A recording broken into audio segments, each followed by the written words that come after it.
Hi Lena, how are you today? I'm good. I'm good. How are you? Good, thank you for being here. Lovely to be here. I'm excited to speak about financial wellness with you today because I feel like within the wellness industry, we're very quick to, have a debate on should you or should you not have some new mattress that will regulate your temperature and increase your deep sleep or things like that, right? But in the end, if you don't have the finances you can't get any of this bougie wellness stuff, right? And then on top of it, if you're incredibly stressed because there's a bill on your kitchen table that you don't know how you're going to pay, you can do meditation and kundalini yoga and you're chanting until the cows come home, but that's not going to alleviate that stress. Yeah, absolutely. I think it's one of those things that people tend to forget is a complement to wellness. Yeah. It's as essential as any wellness is. If you're not financially well, it can cause anxiety. It causes you stress. It can be so much as to cause you mental unwellness. And those things are what we're then trying to fix with other versions of wellness, like you said, like the yoga and like the good mattresses. So finance is an integral part of wellness, but I find it's the one part that people tend to sort of sideline Completely. or ignore. And it's one of those things that if your finances are well, if you've got your finances sorted out, if you don't have that bill to worry about, if you don't have your rent to worry about, there's a certain calmness that comes with that, in the same way as you would have with a yoga session or a massage session. That calmness, that feeling of reverence, that feeling of wellness. So it's definitely one of those things that we need to put back on the front line of wellness and put as part of the package of wellness. It's not as enjoyable as yoga or a massage or anything else, but it's as essential. So we need to face it.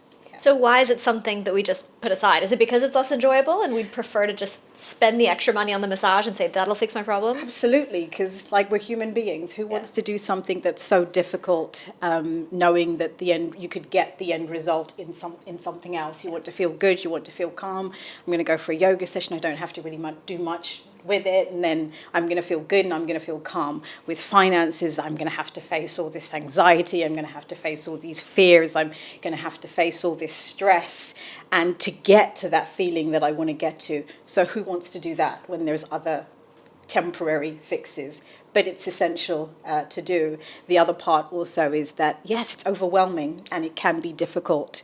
We've been given this narrative that finances are almost like learning a completely different language, and to some degree it is. So again, it adds that element of difficulty that you just put aside and think, okay, right, you know what? I'll just pay for the massage and leave that till another time.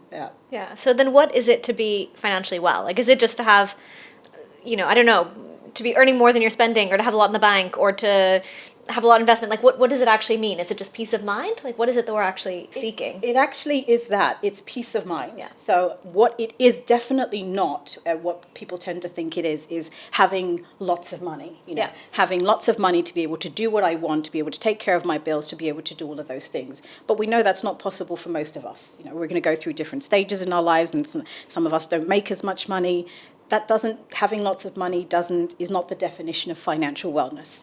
The definition of financial wellness is just being at peace with what you have and what you have. So that's principles like spending less than you have, knowing your money, budgeting correctly, planning for the unexpected, those types of things that are in our lives, things that are inevitable, but they don't cause you that anxiety when they happen.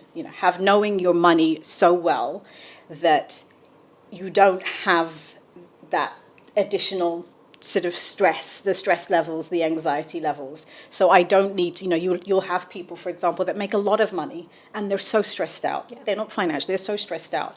They may make a huge salary. Myself, as an example, I had coming into, I had an amazing job. I was working in banking, but I wasn't financially well. I was still living paycheck to paycheck, which is amazing because you think, I had this great apartment, I had a lovely car, I was working in finance. I looked like the picture perfect financially well person, but I wasn't, because I was living paycheck to paycheck. As soon as the paycheck came in, it literally disappeared. It went in all the different places. So when I got to a certain age, I thought, where's all my money? I wasn't financially well. I was still stressed. I had to work. I thought, wow, we're at the end of the month and I have these bills coming up next month and I couldn't take care of them because all my money was drained in doing other things. So I wasn't financially well. So that there in itself is the lack of financial wellness that I had, because I still had stress. I had to work. I had to get to the next level. I had to make more money. I wanted a bigger car. I wanted a bigger apartment. All of these things were things that I had to do, that I put on myself, of course, but that I had to do. But having now later in life, making less money, I feel more financially well, much more financially well. I don't have the anxieties anymore because I now understand what money is, what my money is, how to work with my money, how to live with my money. One of the principles, of course, is living within your means, so spending less than you make, things like that. So yes, I'm at a point where I'm financially well, even though I'm not making as much money as I did in my early 30s. So do you think that that's a common phenomena where, for example, we spend what we have and then you earn more and you just end up spending that much more? Yes, like, so we always spend what it is that we have and therefore we never have that extra buffer zone. Absolutely. They call it lifestyle creep. Lifestyle creep, yes. It's a common finance phrase. And what it basically means is the more you make, the more you spend, because your life changes, right? So in the beginning, take it sort of life stage to life stage. In your 20s, you're okay, you're at university, you're sharing, say, houses with other student friends, or you're living at home, or whatever your scenario is. And then you get that job and you think, okay, right, now I'm going to get a bigger place to live, my own place to live. I'm making this much, so I can afford to get a bigger place. I'm going to get, a nicer car. I'm going to go to nicer places. I don't need to have that kebab on the way home. I don't need to go to McDonald's anymore. And I can go to Michelin star restaurants and things like that. So the more money you're making, the greater you're living your life, which is not a bad thing. But then we tend to forget that then every penny that comes in is accounted for before it even comes in.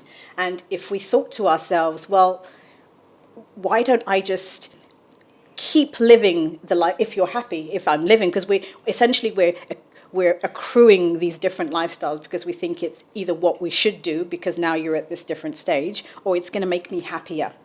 Sure. Without actually addressing. And that's where the mindset issue comes in. It's going to make me happier because now I'm making more money. Well, it's natural that I have to get a bigger house. It's natural that I upgrade from a 2-star hotel to a hostel to now going to a 4-star hotel. It's natural, it's expected, because it's what everybody is doing. It's what everybody around me living the same sort of life. So it's an expectation on me, or it's what I have to do. Mm-hmm. It's what I have to get up to.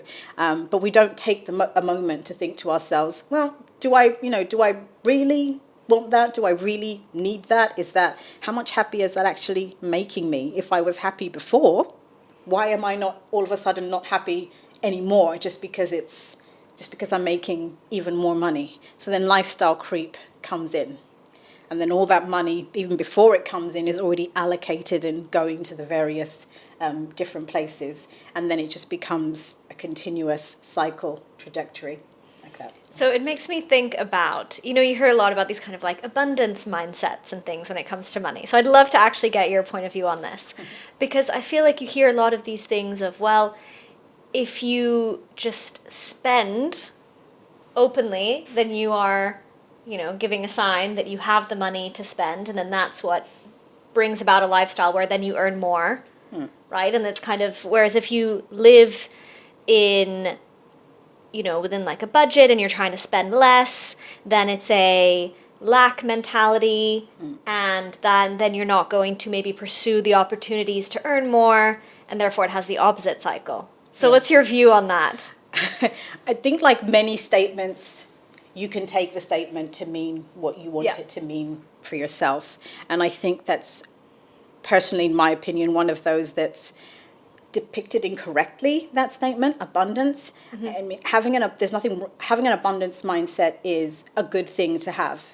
But abundance doesn't necessarily mean money is going to come for me to spend. It could just mean that rather than having those fears of I'm never going to have enough money, or I don't have enough money, or I'm not going to make enough money, abundance it can mean so many different things in terms of, yes, I'm not going to stress. I'm going to think abundantly that things will happen and I will get money. But that doesn't mean that money's for me to spend. It could mean that money is there that I need to do something, that I need to live the life that I live. So abundance doesn't necessarily mean, yes, to be wealthy, to be rich, because I hate those two words. I hate the words wealthy and I hate the words rich, because again, you can have a different definition depending on who you are, what you are. It can be defined differently. So it's the way people take what abundance mindset means to them, and then sort of can take it out of context and take it out of the realm, or overly over the realm of what it means. Personally, for me, an abundance mindset means that things, if I put it out there, it will come back to me. It will come back to me. That's what an abundance mindset means to me. Now, that doesn't mean that I'll make lots of money. It just means that if I put it out there, if I work hard, if I think that everything is going to be okay, if I'm not bogged down with thoughts of negativity, or it won't happen, it will happen. It will. I have to think positively, but thinking positively or thinking abundantly also requires for me to put the work in to regain that abundance. I'm not just going to sit there saying affirmations of abundance and then walk outside of the door and the money is going to be there. No, abundance also requires action. So if I put the work in, if I put the actions in, if I put that, it will come back to me. But that doesn't necessarily mean that I'm expecting millions, so I'll live a life of, richness and et cetera, et cetera. It just means that, yes, things will be okay as long as I keep positive and don't get bogged down with the other stuff. Do you feel like that positive mindset can get back to us to a certain extent, or can kind of bite us in the ass if it's almost too positive, that then we don't note for risk, we don't have a contingency plan or things like that? Oh yeah, absolutely. That's another common myth, that if just everything has to be positive, and it can apply not just to money, to life as well. If you have that mindset of everything is going to be just fine, I just need to think positive and only positive thinking. Well, that's all great to think positively, but the one thing I find that people then miss out on is the action, right? Yeah. So it's, yes, I want that car, but okay, what are the actions that you're going to do to sort of get there? It's not just that positive thinking is not all that's going to get you there. And even if let's just say, for example, you only focus on that, and you, like you said, not think of the risks and the other issues, or the other side aspects that have to be thought about, then yes, it can come back and bite you in the arse, because you're only thinking of the positive aspects of everything being well. You're in that mind, I guess those thoughts of minds of everything will work out as long as I stay positive. But the reality, there is positive thinking, and then there's the reality of the world. And the reality of the world is, most of the time, a lot of the times, you will get sidetracked. There will be things that come in your way and block your way. I mean, look at COVID-19. The world was just going, and then all of a sudden this thing came out of nowhere and stopped the entire world, just like that. Nobody was expecting it. It's not anything that anybody predicted. We were all going along with our lives just fine, and then boom, stop.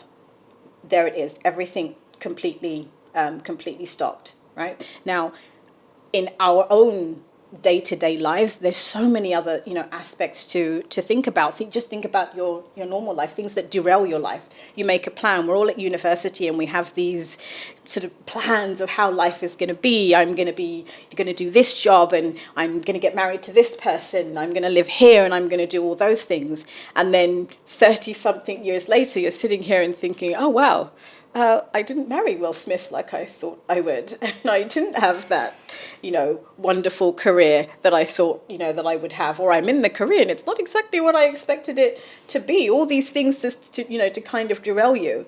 And if you didn't have...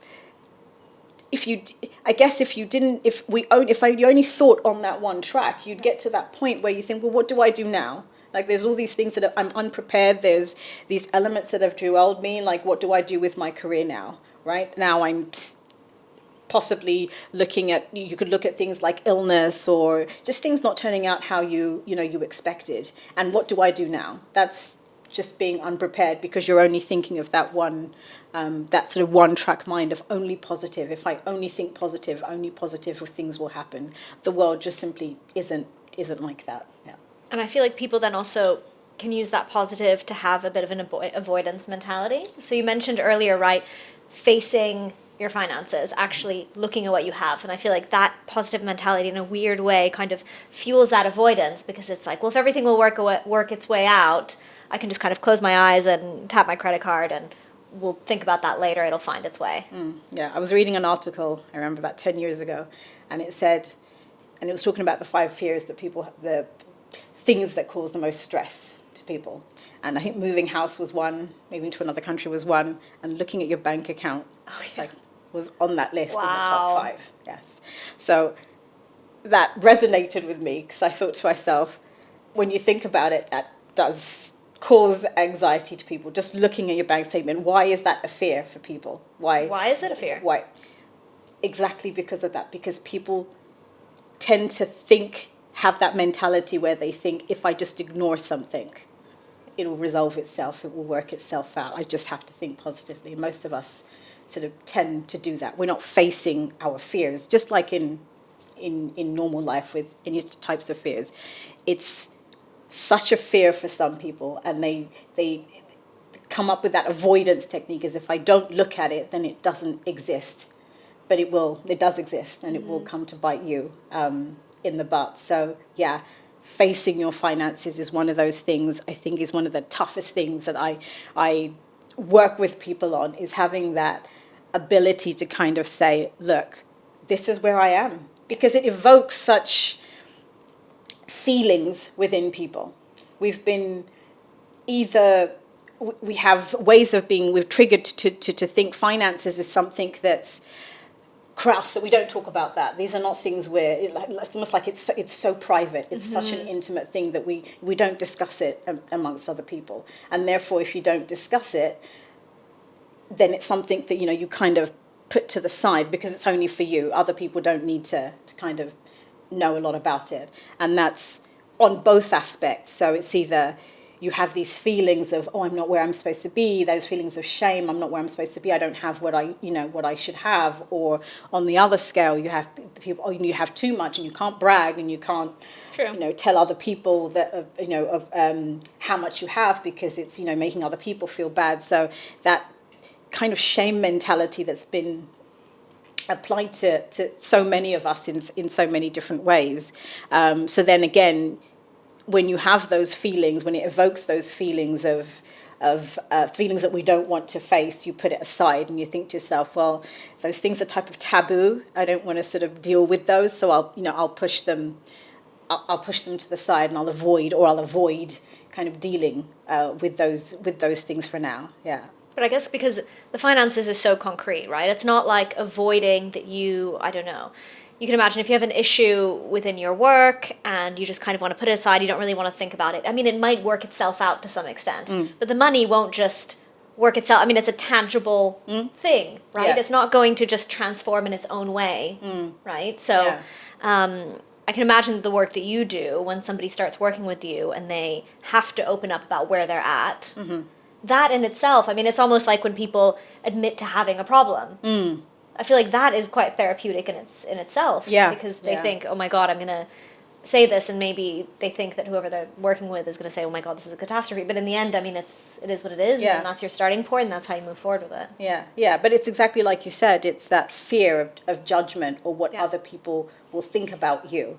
Because you've admitted that you have a problem, like you say, or going to seek therapy. Look, there's something wrong with me. Again, it's another taboo that's been put upon us. Like, don't, if there's something, if you've got a mental illness, or if you've got something, it's not something you tell people. That image of what people think everyone should be. We should all be this type of. We should all be well. We should all be this type of thing. It's the same with finances. Yeah. We should all be at your age. You should be, with the job that you have, or with the way that. This is what I expect. This is what I expect of you. Mm-hmm. And if you're not that, if your finances tell a different story, and you think to yourself, oh, but she's got such a good job, or she's living in a lovely place, or she's always wearing lovely clothes, and if your bank account doesn't, of course you've got those feelings of then shame, and I'm not, it's the image you're portraying is not what your bank account. So for me, it's like hand in hand. It's the same with your mentality. You go out with your best face on, most of us, right?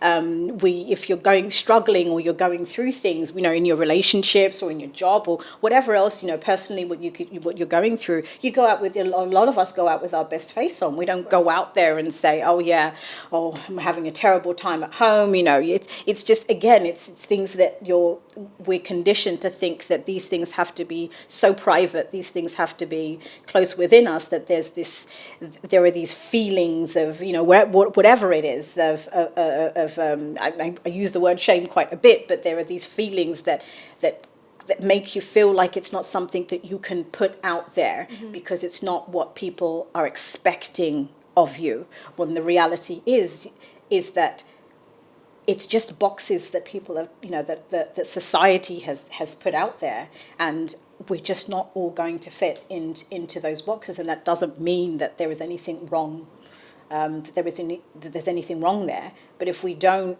sort of look inside those boxes and try to find, fix the issues, the same as you said with the mentality, well, then how can we progress? How can we develop? How can we move on? Mm-hmm. So on that topic then, how can we progress? How can we move on? I mean, what's the first thing that you do when you start working with a client? What is kind of that trigger to get things rolling? Yeah. I think it's facing your situation, understanding and facing your situation. So the first thing I would say is, let's understand your situation. Let's really look at your situation and understand where you are. Where do you fit? Where is your box in that element? Where are you? So how much money do you have, and what's your income, what's your outgoing? Let's really look at your situation and understand it, because by facing it, a lot of the times people think, okay, well, it's not that bad. It's not as bad as I thought. Because we're breaking it down. Let's break it down and look at where it is. Or it could be, it's awful. So now you know where you need to start from. Yeah. Because if you don't understand a scenario, well, how are you going to start to fix issues that you don't really know? Sure. So I think it's exactly the same as therapy. I may think I have a problem, but then going into the problem, breaking it down, I realize, okay, now I know the root causes, I know the issues, I know what's causing the problem. But if I don't understand my finances, if I really don't understand things like where my money is going, where my money is coming from, what issues do I have, even to the mental aspect of what makes me spend, what makes me not spend, what has made my financial situation the way it is, both on a practical level and on a mental level. Getting that grasp, that understanding is the only way we can start to fix the problems, because that breaks down each of the problems so that we can start fixing them one by one. So it starts with looking at how much you have, whether it's in the bank or in wherever, what other assets you have, mm-hmm. understanding what are your ingoings, what are your outgoings, mm-hmm. and then when looking at those outgoings, what are the main areas in which you're spending? Is that kind of the... Yes, what are the main areas you have issues with? Because that's where your fears are stemming from, right? So why do you feel you have issues? It could be spending, it could be you feel like you're not prepared for an emergency. It could be that you feel like you should have more than you should, or it could feel like you should be doing, you should be investing. Any issue, but why aren't you? Why do you have those fears? What is it what is your bank account doing that isn't allowing you to get to the place where you feel that you should be? And having a look at that, having a look at your money, like you said, your income, your outgoings, your patterns, with not just the income and outgo, but what are those patterns that are appearing in your bank accounts. How are you spending your money? Why are you spending your money? Yeah, why are you spending your money on that? What makes that important? When you look at those types of things, what are your essentials? What are your needs? What are your wants? How do you validate what you feel is essential versus what is something you desire? So just really looking into your finances and understanding it, not just on a practical, but on an emotional and a mental level, because there's a huge emotional element that's attached to money. No. Yes. For myself, for example, I'm an emotional spender. It's something I continue to work on forever, but I'm an emotional spender. Historically, if I had a really good week, I will go and celebrate and spend on something lovely for myself to reward myself. But then I do that equally when I've had a bad week. I equally do the same, because it gives me that kind of temporary, I guess, fix, or that temporary high. So by looking at my patterns and my triggers, okay, right, you're going through a tough time, and this is with that trigger that then causes you to pull out the credit card that you hid in a box under the bed, sort of locked, that pulls that out and makes you go and spend something. That's that pattern. And let's work on that pattern so you don't get to that point where, you go and blow thousands on something that you essentially 6 months later think, oh, okay, that's not what I expected it to be, type of thing. So there's that emotional aspect also that's attached to your finances that you need to deal with, and that comes out just by you knowing your money, just by you understanding your situation, looking at your money, looking at those bank statements like they are telling a part of the story of your life. This is how you are. This is who you are. And that bank statement says who you are and how you're living your life. I mean, it is a big, so when I had coaching clients and whatnot, it was actually part of when we were working on understanding our values. One of the big ones is, where do you spend your money? Because it does, as you say, it tells you a lot more than just what you're spending. Okay, you have an extra 100 whatever, what are you spending it on? And that tells you also what you care about, what you like, who you are. And why are you doing it? So what are you but why are you spending it on that? What makes that important to you? How do you validate that as an expense to you? Because we're all different, right? What you feel may be an essential for you may not be what I feel is something essential to me. But looking at why that is, let's validate that. Why is that a need? That essentially is what tells of the emotional part, and that's the part that we would need to work on equally on the other sides in order for you to develop onto the next stage.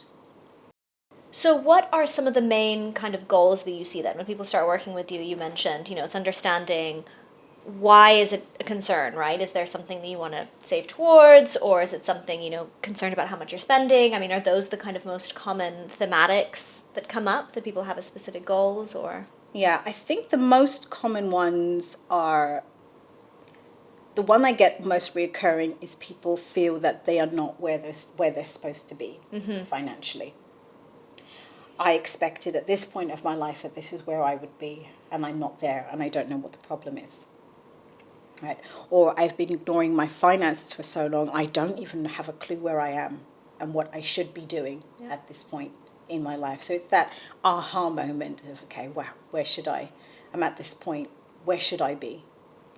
I need to understand where I'm supposed to be at this point. So those are the two most common ones. Of course, you've got others like, I don't understand where my money's going and I don't know what I'm doing with it, or, I'm getting to a certain point in my life and I need to think about the future and how that's going to pan out and what do I do with that. But the two main ones are, I'm not where I'm supposed to be.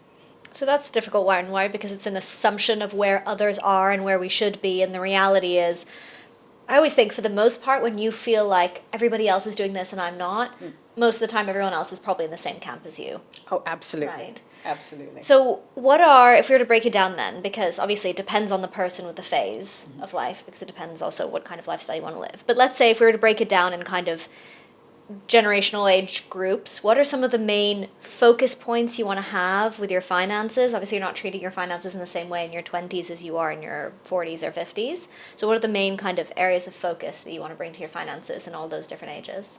I think, again, like you said, it depends mainly where you are in your life, where we're all living in different scenarios. You could have somebody who has a lot of responsibilities in their 20s and someone who has less responsibilities in their 30s. So financially, they're where they should be is different places. So sort of categorizing it on age is quite varied. However, I do in term just generally overall, there are, I think, certain ticks that maybe you can think about having for different stages in your life. Like in your 20s, you work, you're building up your career, you've just started your career, you're building up, so you're not necessarily earning as much because you're trying to build up your career. But it's the best time to start investing. Like start investing. Invest early, however much you can, little and often. Because of that thing, I love to talk about compound interest. It makes a huge, and when you're in your 20s, you tend, obviously everyone's in a different scenario, but you tend to have a little bit less responsibility, so you can take a bit more risk, because you've got time for things to go up and down, or things to change and to kind of level out. So in your 20s, I would say begin investing. Begin developing your financial literacy, your knowledge, and start investing early, as little as you can. Even if all you can do is say $50 a month, whatever you can, just begin doing it, because you've got time to make mistakes, you've got time for things to level out, you've got time to build up that compounding interest. So investing in your 20s. And then in your 30s, again, generally this is when responsibilities start. So you're sort of mid in your career, you're working hard, you've got more responsibilities, you may be in a relationship, there may be kids, you've generally got more responsibilities. So in this stage, I would then start looking at complements around your finances. So making sure things are covered, insurances, all that other stuff that is very, very boring, but is necessary to kind of, because you've got more responsibilities, you've got, payments for, maybe you've bought a house, maybe, you're living with a partner. So there's so much more balls for you to balance within your 30s. So at this point, then you need to kind of think of all those complementary things that are sort of coming down the road, because, you have to think about, you're going to have kids, there's school payments, there's so many other things coming up. So when you say interest, it's what, like life insurance? Yes, absolutely. Yeah. Yes. It's not necessarily for everyone, but again, depending on where you are in your life, if you're married, if you have kids, if you have a house, all those types of things that are involved around those that you need to start really thinking about, like protecting your bases. The other thing also is emergency and sinking funds. Right, because now with more responsibility, you've got to think about emergencies, okay? Because you're not on your own anymore, or you've got other lots of things to think about. So you've got to think about emergency funds. Like, what if I lose my job? How long could I live for before I found another job? What if something happened and I needed a cash injection really quickly? Do I have those bases covered?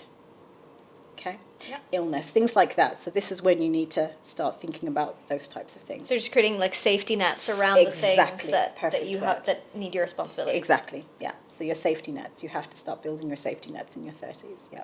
Okay.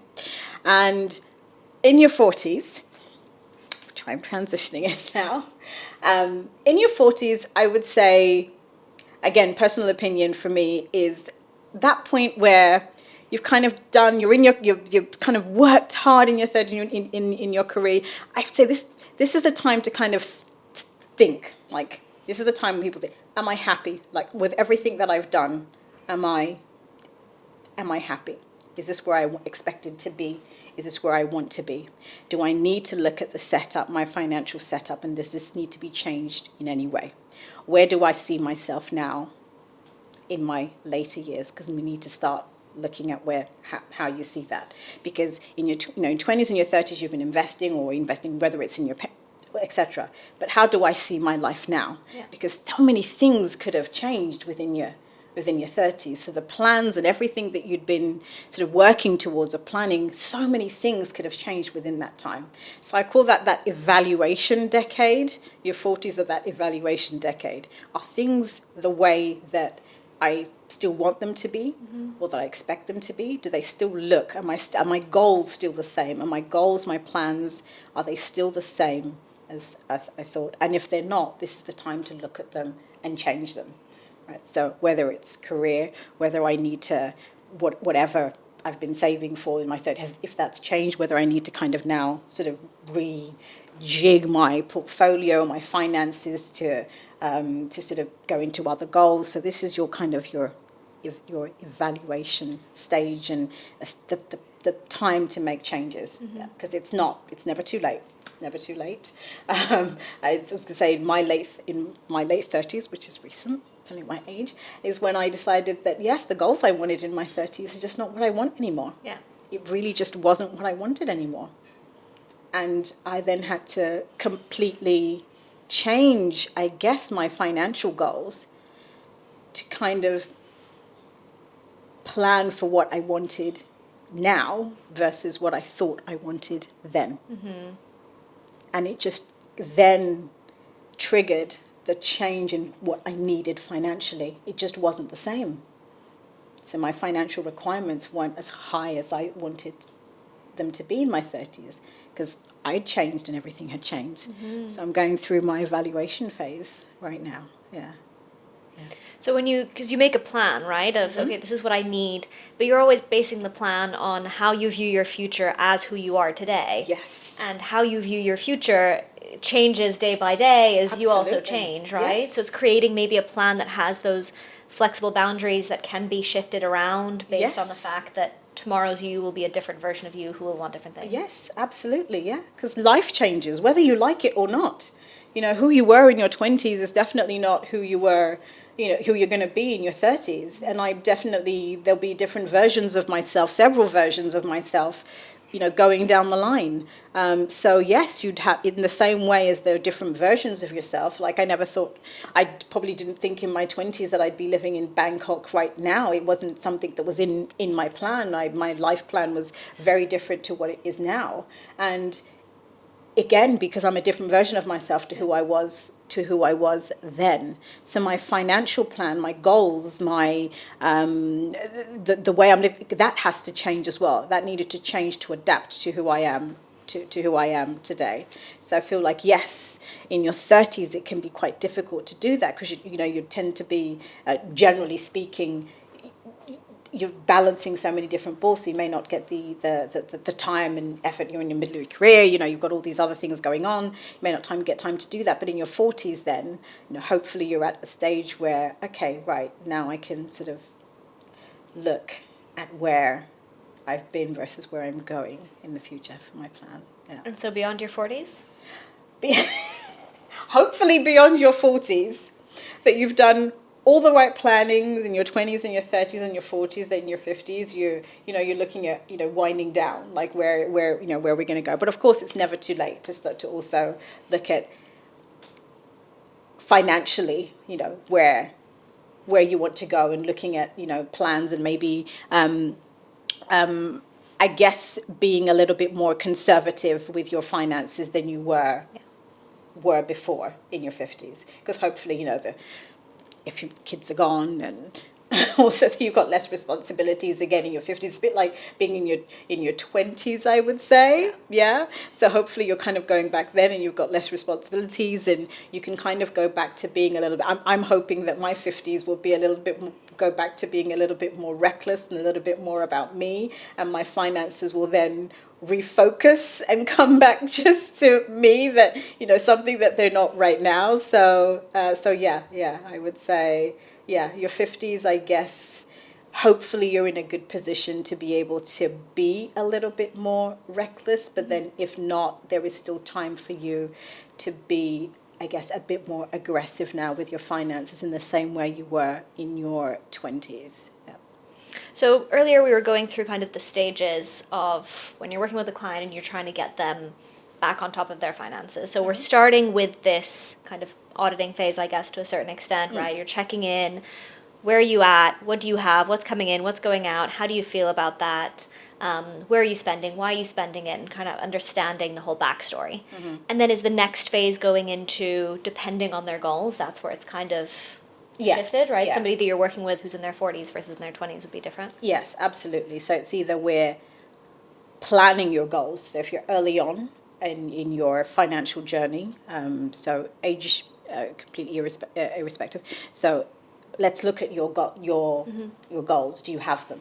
Yeah. Right. So if you don't have them, then let's create these goals. What are your goals? What do you want? How do you want to live your life now? How do you want to live your life in 5 years? How do you want to live your life in 10 years? What do you want for yourself? Or if you have the goals, are they still valid? Are these goals still valid? Is what you want? Are you still going down the same path now in 5 years and 10 years, etc.? So then we need to look at those and make sure those are clearly aligned with who you are, who you want to be, and what your values are. Because then your finances essentially are what are feeding off your goals and what your needs are, right? Because with my clients, I say, your finances have to have a purpose. They all have a purpose within your life for you to live your life the way you want, to live your best life, the version of your life that you want to live. So your finances are there to kind of serve that purpose. But they have to know what that purpose is. You have to align them with those. They have to know what that purpose is. Otherwise, they're just sitting there, right? It's kind of like, getting on a plane and saying, okay, right, I want to get on a plane, but where's it going to go? Yeah. Where is it going? You have to give it a route to be able to get there. It's not just that, we'll see what happens when I get on the plane. Well, no, we have to know where we're going with it. Yeah. So we're setting a goal and then we're breaking it down, probably, right? Breaking it into Yes. small pieces and seeing where it goes from there. Is investment often one of those goals with the clients that you work with in terms of investing their money? Yes. Well, investment is too. Either people really, they know they want to invest, but nobody knows where to start. Like, what do I do? How do I do it? What do I invest in? And it's How do you answer those questions? It's again, your goals. Your goals will tell you. Your goals literally, it's your plan, it's your guide to what you want to do, right? Because you look at it and you think, I have to say, okay, what do you want to do in 3 to 5 years? That kind of determines the type of investments that you can do. Because investments are, they're like diets. There is no one size fits all. And there are so many different diets, and not one thing is not going to work for everybody. Absolutely not. You and I could be on this exact same diet. You lose weight, and nothing happens to me, right? Because our bodies are completely different, right? And our goals are completely different. Okay. It's the same with investments. So if you want to look at investing, again, your goals need to guide you into what to do. Your goals will say, each of the goals that we break down will say, right, this goal is probably more suited to this type of investment or this type of saving or this type of budgeting. And that goal requires this type of investment, this type of saving, and this type of budgeting. So then it kind of hones into where our focus is. And that's the type of investing. I think everybody should know about investing, but it's so overwhelming, that it's just not, if it's not something you know of, it's something that I would say that you get help with, because otherwise it's really just, it will just put you off. Yeah, absolutely. But your goals broken down should be what guide you into what financial investment, instrument, saving, budget, insurance, any financial product, they're all financial products, whatever financial product you go to should be guided by your goals and your plans. Right. So if you are, at the start of your career and it's more of a long-term goal, in 10 years I want to do this versus I want to buy a house next year, you're approaching it a very different way. Absolutely, yes, because, if you look at understanding what you understand about investments now, you hear things on the TV that, invest in this and then you'll get a return in like 5, 6 or whatever years. There's however many different savings accounts, for example. You have savings accounts where the cash is available, savings accounts where, they hold your money for a certain period of time and give you a return. So again, depending on what your goal is, like you're saying in 20, if I need to buy a house in 5 years, well, I can't invest in something that gives me a return in 10 years. I can't, if you need a fixed amount of money in 3 years because you need to say, I'm going to go to university, or I'm going to, get married in 3 years, or whatever it is, I can't invest in something that won't give me the amount exact that I don't know for sure will give me the amount that I need in 3 months.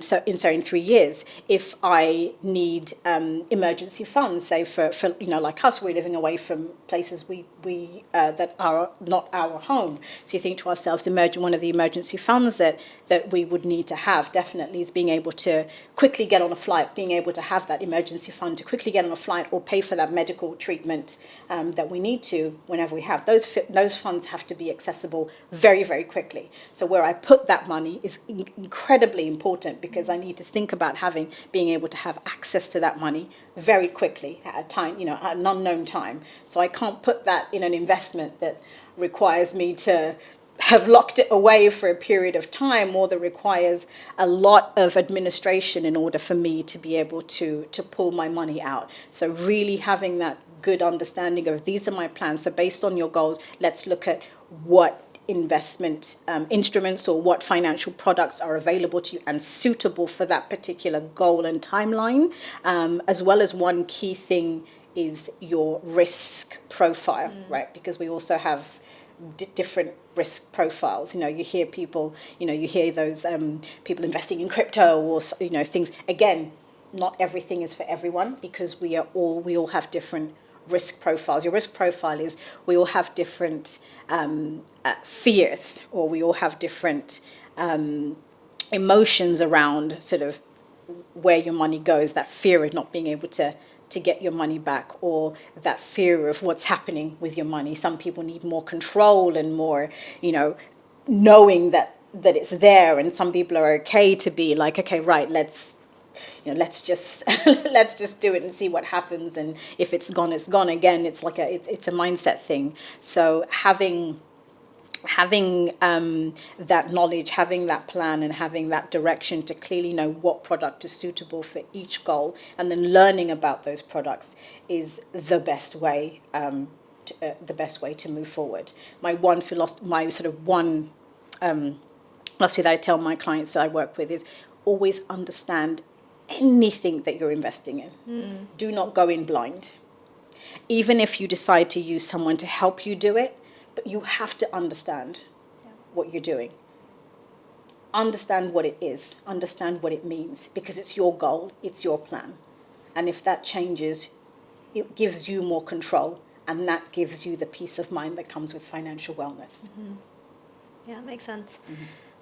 Also, what you said, I mean, this is something that one of the big things that I learned from you, right, because we worked together and you helped me a ton, was understanding that safety amount that you mentioned, right, that you should be able to access at a short notice, and not just putting a random amount in there. I mean, that sounds silly, but I feel like it's a lot about, okay, yes, you want to invest your money, or you want to put in something where it's growing and whatnot, but make sure you keep some on the side just in case. But that amount that you keep becomes something that's more emotional rather than logical. Yes. And I think that's something that I learned a lot from you, is understanding, actually, no, you don't need to have this much aside in your bank account at short notice, because what do you need it for? You need it in case you need to take a flight, because there's an emergency wherever on the other side of the world with your parents or whatnot.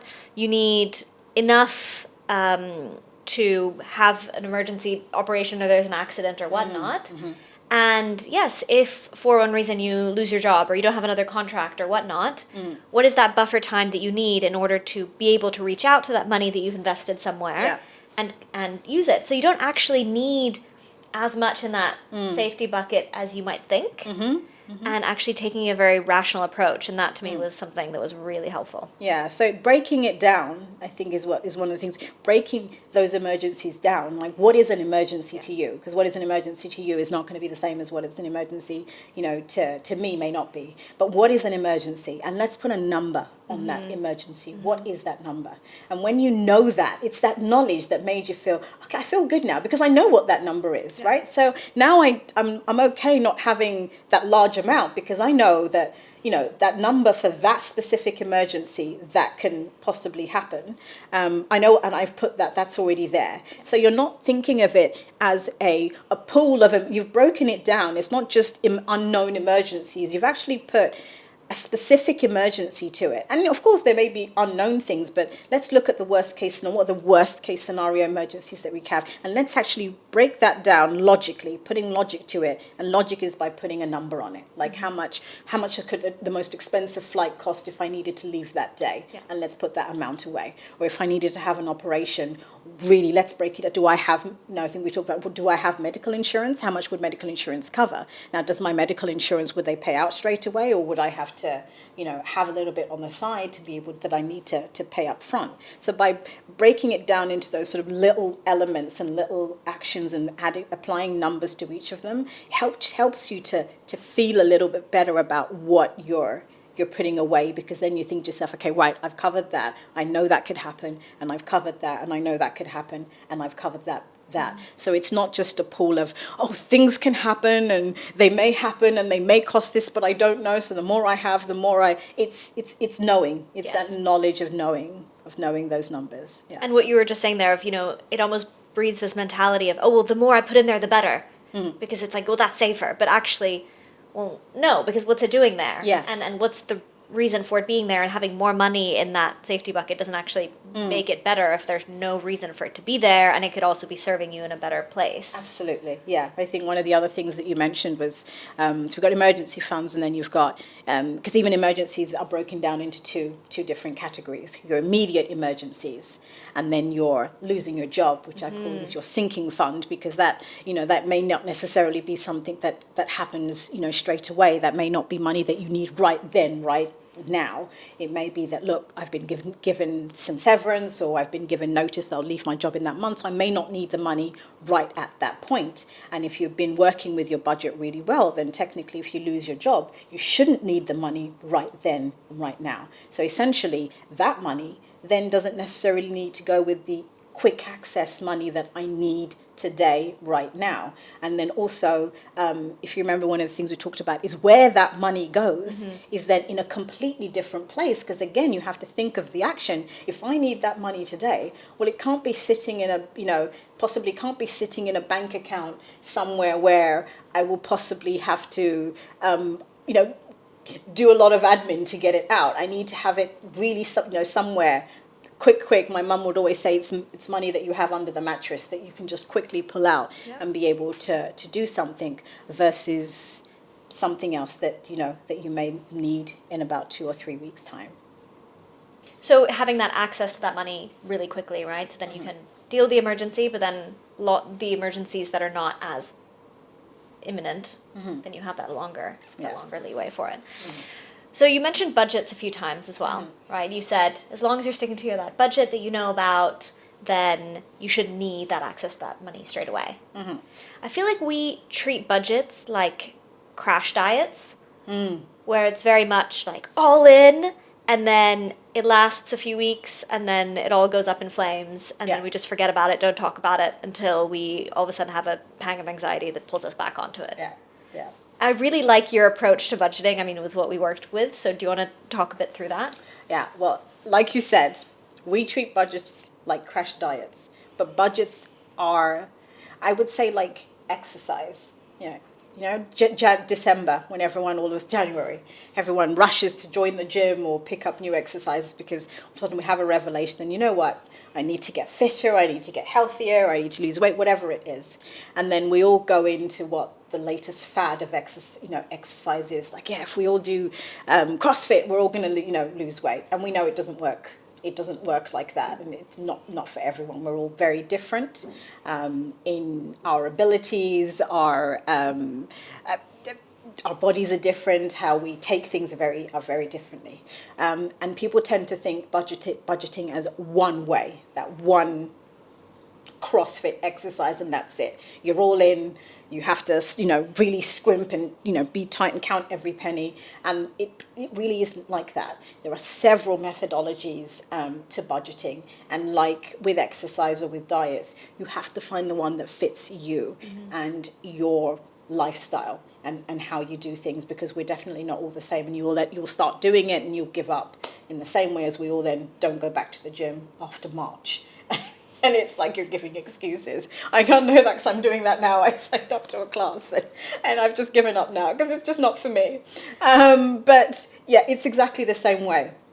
So finding that right budget for you, that right budget methodology, and not fearing those words, it's just a way to budget. There are different ways that you can budget, different budgeting methodologies. One of the ones that I love the most that I think that I talked to you about was the pay yourself first budgeting methodologies. And this one for me works well for me because it's basically saying to me, think of yourself first. Think of the things that are important to you, that you want for yourself first. Yeah. And then after you've done all of that, after you've deducted from your budget all the things you love for yourself, like one of them for me is massages. We live in Thailand, so of course this is an essential for me, absolutely essential. It's essential for me for relaxation. It's essential for me for mental wellness. It's my thing that helps me keep going. And everyone has their own things, and saving and investing is another thing for me that is critical. So instead of budgeting the other way, where I take off all the money for the bills and then what I have left is what I may save and invest, I take off money for all the things that are important to me, and then what's left is what determines what I can give the electricity board or my landlord. So it kind of determines for me what type of life that I can live with what I have left. No AC this week. Yeah. Yes, exactly. Right. So yeah, it kind of, says that to me that, we all need to huddle in one room this week because there's only AC in one room because I need my massages. So it's that way. But there are several other budgets depending on who you are. So again, it's about finding the right budgeting methodology for you, yourself, based on how you live your life on a day-to-day basis. What's important to you? How you think and how you function, and then doing it that way. It's the only way that you can then stick to a budget. And again, whether it's an app, whether you're writing everything down in a tiny little book, whatever it is, find a way that works for you. And I think I've mentioned this to you. For my husband, what works for him is he likes to have everything in cash. He's a visual person, and he has his little tin in the kitchen, and that's his weekly budget, and he takes it out and puts it in, and that's how he works, because that's the only way he can function. He's not tech savvy. He doesn't want to look at apps. He doesn't want to look at his bank account. He wants to know, this is what I have, and I want to see it as it sort of deteriorates. So that's his budgeting methodology, and we make that work together. So again, find what works for you. Find a methodology that works for you. It's the only way to be able to sustain budgeting. I remember as well when you spoke about budgeting, you were saying how it has to be realistic, right? If you're scrambling to make it work and it feels like, treacherous, it's not going to last. Absolutely. So in that case, okay, you're changing things, right? Or you're finding a way to be able to increase a budget to fit in with your life, or then there's bigger changes that need to be made. Absolutely. It's like you're forcing yourself to live a life that is not sustainable. Yeah. And that's what it is. Because if you're trying to stick to a budget that is really difficult for you to do so, then you need to evaluate what is on that budget. Okay. And again, there is a lot of us who simply cannot do that. It's just, it is what it is, right? But by breaking down your budget and creating that budget for yourself, looking at what your priorities are, what are your essentials, what are your nice to haves, what are things that are essential to you, and really validating. I think I remember we went through an exercise where I was really pushing and saying, why is that essential to you? Why do you feel that that's essential to you? Or looking at the line items and thinking, well, why are you paying that amount? Why? Why do you need to pay that amount? Have you gone back? Have you challenged trying to pay less? Have you looked at alternatives? Different things, like by really going through the budget and breaking it up and validating why everything is there, can be a really useful exercise to help you stick to your budget. that I think was one of the things that I really, really kept from what we worked together, was going through all the line items and then having you challenge me on, well, why are you spending that amount? And then I would say, well, that's just how much it is. It's like, well, have you looked into alternatives? I remember I had Zoom and you were like, why are you paying for Zoom when Google Meets is free? It's like, oh, because I use Zoom. Yeah, but you're paying for Zoom. I mean, you know what I mean? The other alternative is free. Well, what's the point? What extra are you getting from it? Yeah. Unless I could really explain why it was necessary to be spending that, then all of a sudden, in my head, I would realize, actually, it's just because it's the way that it is. Yeah. And you think those small amounts don't make a difference? But they do. They do. Yeah. I mean, if you're paying, I was paying whatever, between 12 and 15 euros a month, well, I can spend that amount on going for coffee. That makes me a lot happier. Yes, and that's the key thing, is then saying, well, if, yes, you think it's the way it is and the money's there, but could that money do something else that would serve you better? Yeah. And by questioning that, could that money that you're spending on that thing that you think is just there because it is the way it is, could that do something else for you that would make you happier, that would serve you better? That's the ding, ding, ding, thinking, oh yeah, it could, actually. Because for me, it was like, oh, get me an extra massage. Instead of paying for $9.99 for Spotify, I went to the Thai Spotify. Well, yeah, I mean, it is the way it was. I didn't want to change my shuffles or have the Thai language and have to change it. But I thought, well, for that extra inconvenience, I could get an extra massage. And I thought, yeah, the inconvenience is okay. I'll have to just put my phone and translate it to do that, because the trade-off was a lot better. Yeah. So it's really asking yourself the why. Yeah. For your line items. And questioning it as well. Yes. Questioning absolutely. it. I remember as well learning from you that if something has come off your credit card, even if it's a small amount, you have 30 days to challenge that. Yeah. And I would sometimes be a bit lazy with those things, where I'd see an amount, it's like, oh, I don't know, 10 euros came off Amazon when I didn't buy anything, but whatever. It doesn't matter. It's only 10. I can't be bothered to go through the process. But you can challenge it. Yeah, absolutely. I mean, it's your money. You shouldn't just be giving it out for free and not paying attention to where it's going. Oh, yeah, absolutely. And then once you begin those habits of like looking at your money and challenging your money, it becomes a way of life. And then you've got these little satisfaction moments. And yes, I've just saved 10, or you just saved 5. But when you accumulate it all throughout the year, it can really add up. I actually, again, looked at another report this year that came out. On average, people are spending about between 100 and 400 excess US dollars of money that they don't need to spend, or they have no idea that they spend. And this is in things like little subscriptions that you've forgotten about, that so 1 dangerous. month free, you signed up for 1 month free, but then you forget to cancel it, and it's kind of, going out. That Amazon Prime that you haven't used in several months because it only works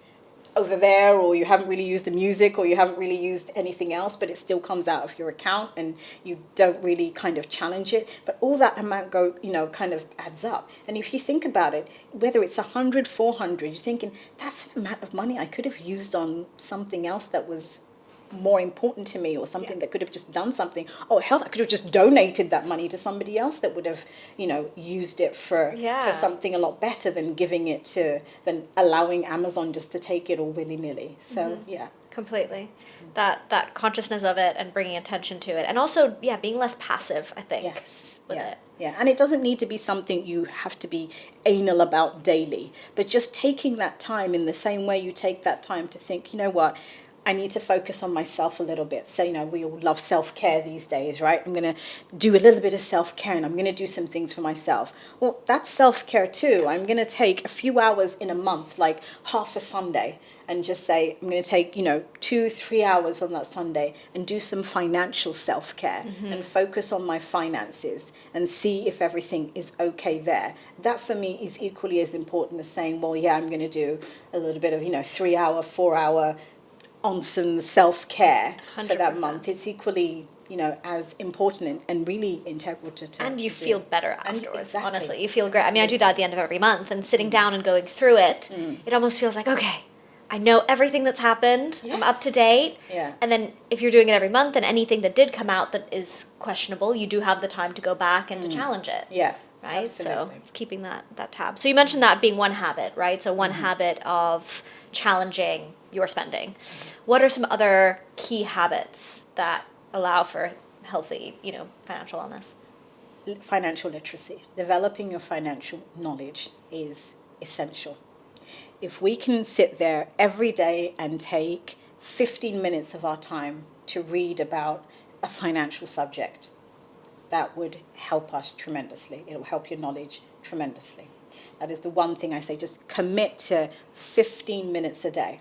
If we can sit on social media, have a look at TikTok videos, have a look at Instagram pictures of our friends' babies and, all the cute little things that they do, then you can take 15 minutes to kind of just quickly read up. So pick a subject a month and say, as a habit for 15 minutes, I'm going to read about investing. Just because it's just 15 minutes, We waste that time waiting for a grab or, sort of sitting around just doing something else. 15 minutes a day to develop your financial literacy will serve you, is really an investment within that has a great return. Yeah. Okay. Okay. Okay. Yeah. Another, I would say, absolute keen habit, apart from looking at your money and apart from financial literacy, is really taking the time, I guess, for yourself to kind of look at your goals, right? To kind of look at your goals. I would say it's more not a daily habit, but I would say that's something that would combine with a financial self-care is looking at your financial goals and how you are with them, looking at the little milestones. That is rewarding within itself because it means that you're either need to understand where you are and where you're not getting to where you want to be, or you're getting to where you want to be, and that kind of spurs you on to continue, to keep going.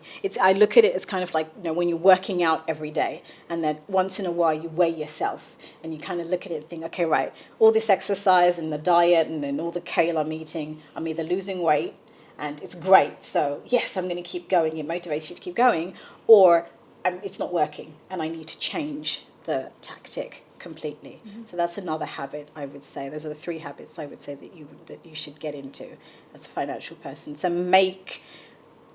looking at your finances, make financial wellness a priority, even if it's monthly. Make it an equal to priority as your physical health and your mental health, because all 3 are aligned.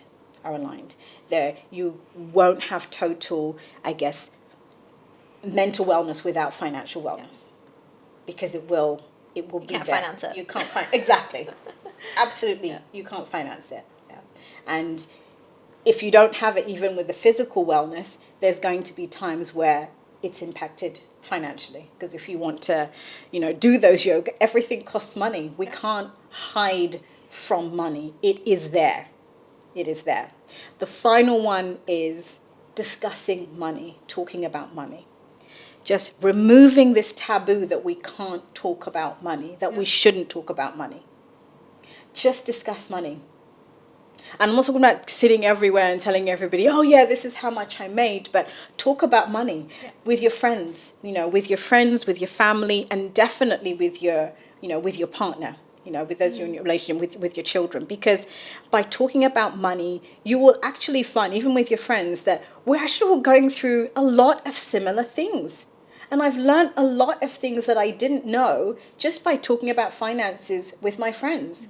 What everybody's doing about savings, what somebody else is doing, about investing, what someone else is struggling with that I'm doing well, what I'm struggling with that somebody else is doing well. Because if we can sit here and, we can have discussions about, our partners or the hard time we're having at work, and I can spill and give you everything. I hate my boss, or, my husband doesn't put his socks on. If I can do all of that, then why can't I sit here and say to you, Victoria, you know what? I'm really struggling with saving money. I don't know I'm struggling with saving money, and I just don't know what I'm doing. If we can do, why can't we do that?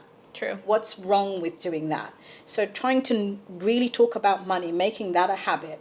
It also helps you with accountability, because it means if I've said to you I'm struggling with something, in the same way as I've said to you, look, I'm struggling at work, and the next time I see you say to me, you've given me advice and you say to me, how's it going? you can ask me the same question. It's kind of like that accountability that I will take away with me, think, oh, God, I'm going to see her again, and she's going to ask me if I'm, how I'm doing with it. So yeah, absolutely. Talking about money is such an essential thing. It takes off the emotional charge as well. Yes. When you talk about it. And I think that's the emotional charge is what causes the avoidance, is what causes it to be very kind of, the kind of YOLO effect of we're going either one extreme or the other, right? Do you feel like discussing finance has become more taboo recently or less? Because I feel like we've de-tabooed talking about therapy or talking about our personal or mental health and all these things. Yeah. What do you think it's going, which direction is it going? I think that it's still very much ignored, Yeah. sidelined. I think, like you're saying, we've removed we're removing taboos around talking about mental health. Everyone is really now looking into themselves and looking for ways. There's so many ways that, you can get help for various things. But I just don't think that we're doing enough for financial. Yeah. And again, I think it's just because we're not talking about it enough. Yeah. We're not talking about the impact that it's having on us personally enough. And I think if we can sit here, there's so many ways now to kind of deal with your mental health, and everyone's looking at the different sources and trying out different things to kind of help themselves and bring themselves out of it, or even if they're not, but these things are available, they're out there and they're available. And I think we should do the same for money, and I think we need to kind of put that, I guess, correlation or that relationship together where we understand that it's just as equally as important as your mental health. And I think once we do that, then that taboo will completely be removed. Yeah. Well, I mean, that's in part what you're doing, right? So you're sharing the knowledge and making it more accessible to discuss. So yep, absolutely. If we were to look at the culmination of all the work that you've done, and starting obviously within finance yourself and still within the realm of finance, and then on the side helping other people understand it more in their personal lives, what would be kind of a leaving message, a parting message that you really want to have anchored in everyone and anyone that you can share that with? I think that it's the passion that I have for women to understand that we are so underserved financially. We have such a long way to go to catch up to men. And typically because of the financial institutions are geared towards giving more out there to men than we are as women. We've got so much to catch up on. And that's not about to change anytime quick, because there are just a lot more predicaments that impact our financial situations. So as women, we really need to get our shit together when it comes to money. We need to face those finances. We need to embrace money in a far bigger way than we are. We need to make it something that's at the forefront of our lives, because if we don't, it's just not, we are making a lot more, women are making a lot more money, but for me that doesn't mean just because we're making a lot more money and we're a lot more independent that we are more financially well. As we said all the way at the beginning. Absolutely. We have to understand that we are so underserved, and if we don't help ourselves, there is nothing out there at the moment that's being created to help us. So we have to really put financial wellness as women to the forefront of our lives, and understand that it's really critical that we get out there and we really get that understanding of what money is, how to work with it, what to do with it, and how to, I guess, to be with it as women. Yeah. So that's what I'd like, is that all women need to just get off their asses, stop putting it to the side, stand up and say, you know what, I'm going to embrace my finances, and I'm going to embrace the money discussions. Well, thank you. Thank you for everything. Thank you for sharing all of this. I mean, thank you already for everything that you've done to help me, and everything that you've shared with me has helped me so much. So I know that all the information you're sharing today will be helpful to everybody listening. Good. And I hope it helps other women too, and you carry on the message and pass it to other women that, they also need to do the same. So if anybody's interested, where can they find you in case they want to learn more? They can follow me on Instagram, so at Femvestors, which I'm sure that you'll have. Reach out to me, and we have a lot of free resources that we share to help you get started on your financial journey. And we're also bringing out some literature, some books, workbooks to help people just start getting the basics of their situation and understand the steps that they need to take. But more, it's for women to feel empowered themselves to seek out, whether it's their own knowledge, whether they seek out somebody else to help them with the knowledge, but to seek out knowledge. But get out there, come to our website, start reading some of the information that would be great for you.